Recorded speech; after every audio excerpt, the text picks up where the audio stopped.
Before we start, I want to say something to anyone in the deaf community watching this. This story is about your history, your language, what was done to it, and who did it.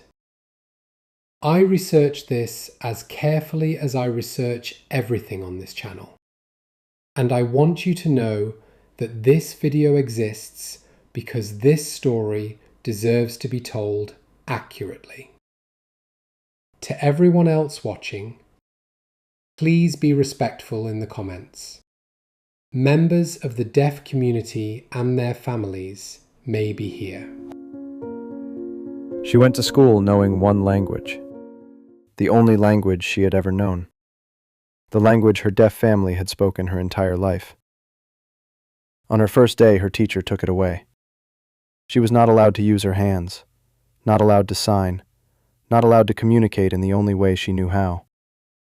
When she was caught signing, she was punished. She graduated without any language at all. Here is the first thing I want to say about that before we go any further. That is not a story from the 1600s.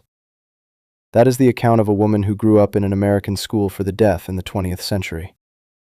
Her grandmother's account is nearly identical, and her grandmother's grandmother's.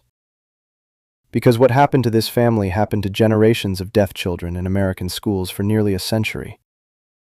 It had a name: oralism. And the man most responsible for making it the dominant policy of deaf education in America is on the back of the telephone in your pocket. I am a researcher by habit and a skeptic by training. Everything in this video is documented. The Milan Conference proceedings of September 1880 are in the public record. Alexander Graham Bell's 1883 address to the National Academy of Sciences is in the historical record. Bell's memoir, Upon the Formation of a Deaf Variety of the Human Race, is available in the Hathi Trust Digital Archive. The punishment of students with tied white gloves is documented in the peer-reviewed History of Deaf Education in the United States. The 2010 ICED apology and the 2025 renunciation are in the public record. Douglas Bainton's Forbidden Signs, published by the University of Chicago Press in 1996, is the definitive academic account. What jumps out at me about this sourcing is not how difficult it was to find. It is how completely this story has been left out of the standard account of Alexander Graham Bell's legacy. To understand what happened, you need to understand what was being destroyed. Before 1880, deaf education in America was not a marginal experiment. It was a functioning system that had been developing for 60 years. The American School for the Deaf had been established in 1817. Gallaudet University had been founded in 1864 as the only fully deaf-focused college in the world. American Sign Language was taught in classrooms as a matter of course. Approximately 40% of all teachers in schools for the deaf were themselves deaf. That last number matters more than it might seem. 40%. In a field where the people being educated were entirely deaf. The profession reflected the community it served. Deaf politicians, writers, artists, lawyers, and educators moved through professional life with fluency and dignity. Sign language was not considered inferior or primitive. It was not treated as a substitute for real language. It was considered a language. My read on why that matters is this. The system that existed before 1880 was not perfect, but it was built around the idea that deaf people could fully participate in intellectual and professional life. What came after it was built around a very different idea. Then came September 1880. In September 1880, an international conference of deaf educators convened in Milan, Italy. It was called the Second International Congress on Education of the Deaf. When I looked at how this conference was structured, I found it harder to call it a genuine debate than the standard accounts suggest. Of the 164 delegates who attended, more than half were Italian. Just over a quarter were French. There were 5 delegates from the United States, the country with the largest system of schools for the deaf in the world. Of the 4 deaf people in attendance, none were permitted to vote. The conference had been organized by a committee that was already committed to its conclusion before anyone arrived. More than half of the delegates invited were known oralists. 9 of the 12 speakers presented arguments in favor of oral methods. 3 spoke in favor of sign language. Those who supported sign language were met with hostile reactions from the crowd. Those supporting oralism were cheered. This was not a conference. It was a verdict looking for a vote. At the conclusion, 8 resolutions were passed. The first 2 changed everything. The conference declared that the oral method should be preferred to that of signs in the education and instruction of deaf-mutes, and that the pure oral method should be preferred. Sign language was effectively banned from deaf education. The American and British delegations were the only ones who voted against it. They were outvoted. I want to sit with what that means for a moment. 5 American delegates voted against a resolution that would reshape American deaf education for the next century, and they lost. One man did more than any other to ensure that the Milan Resolution took hold in American schools. His name was Alexander Graham Bell. Bell is remembered as the inventor of the telephone. His face appears on stamps. Schools and institutions bear his name. He is in the history books as a pioneer of communication technology. In the deaf community, he is remembered very differently. Bell believed that sign language was a danger, not to deaf children, to the hearing population. I want to be precise about this because it matters. Bell was not simply an educator with a misguided theory about teaching methods. He was an eugenicist who believed that deaf people marrying each other and raising deaf children was a biological threat to society. In 1883, Bell delivered an address to the National Academy of Sciences. He said that those who believe as he did that the production of a defective race of human beings would be a great calamity to the world should examine carefully the causes that lead to the intermarriage of the deaf. A defective race of human beings. That is what Alexander Graham Bell called the possibility of more deaf people existing in the world. His solution followed directly from that belief. Eliminate every structure that allowed deaf people to exist as a community. Eliminate residential schools for the deaf. Eliminate deaf teachers. Eliminate sign language from classrooms. Replace all of it with oral education in local day schools, where deaf children would be surrounded by hearing children and hearing teachers, and would have no sustained contact with other deaf people.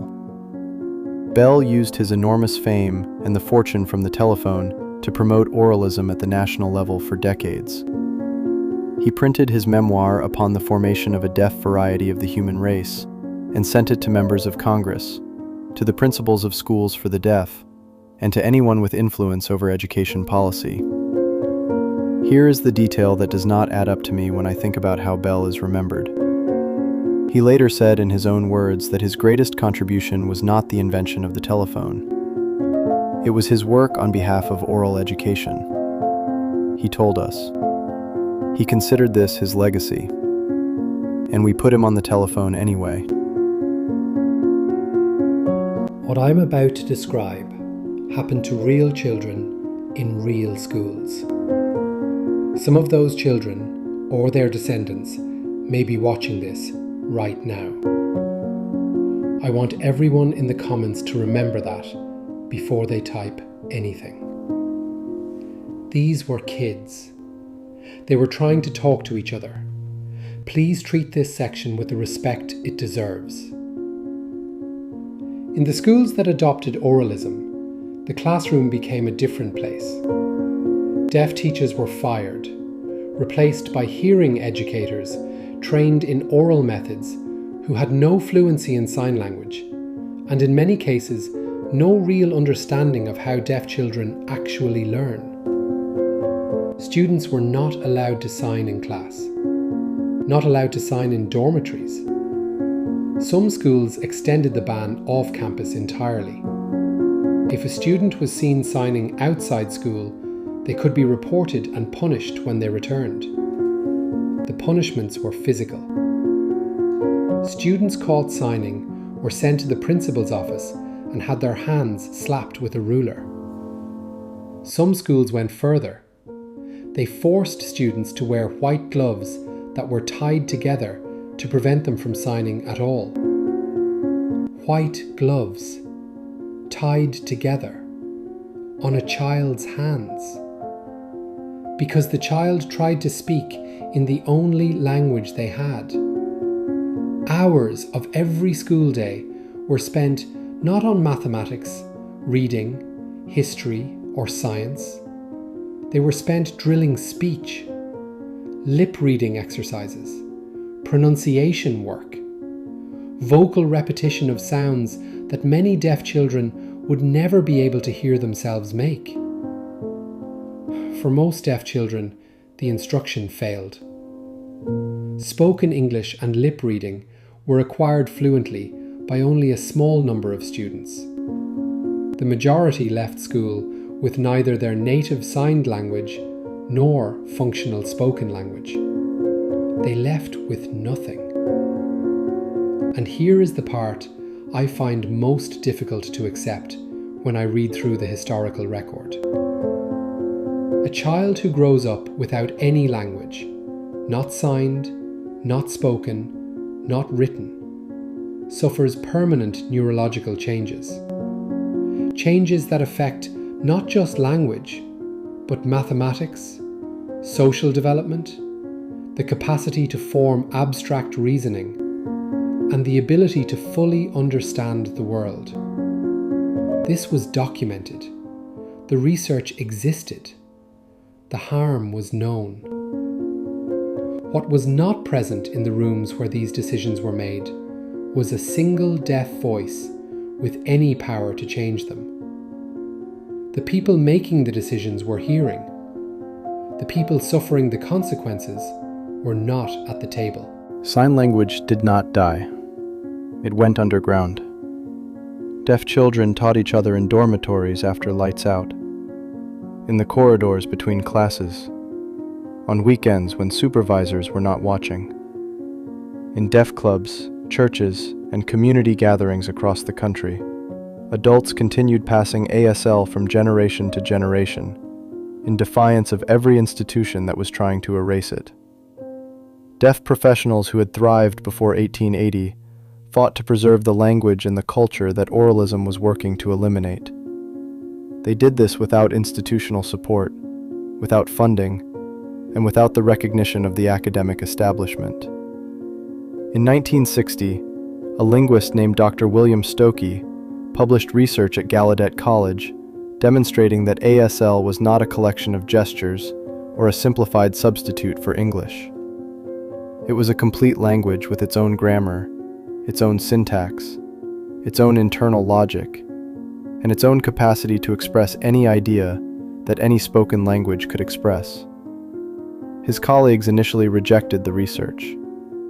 The academic establishment did not want to hear it. The deaf community already knew. By the late 1960s, sign language began returning to classrooms. By the 1980s, the evidence for the harm caused by language deprivation was undeniable. In 2010, 130 years after the Milan Conference, the International Congress on the Education of the Deaf formally apologized to the deaf community for the profound and long-lasting harm caused by the 1880 resolutions. In 2025, the same body issued a full and unequivocal renunciation of those resolutions, 145 years after they passed. Here is what I keep returning to when I look at this story alongside everything else on this channel. A powerful person identifies a group of people whose existence he considers a problem. He uses his institutional authority, his money, and his access to lawmakers to reshape the systems those people depend on. He removes the people most qualified to make decisions from the rooms where decisions are made. He replaces their expertise with the preferences of people who will never personally experience the consequences. The harm accumulates across generations. The apology arrives a century later.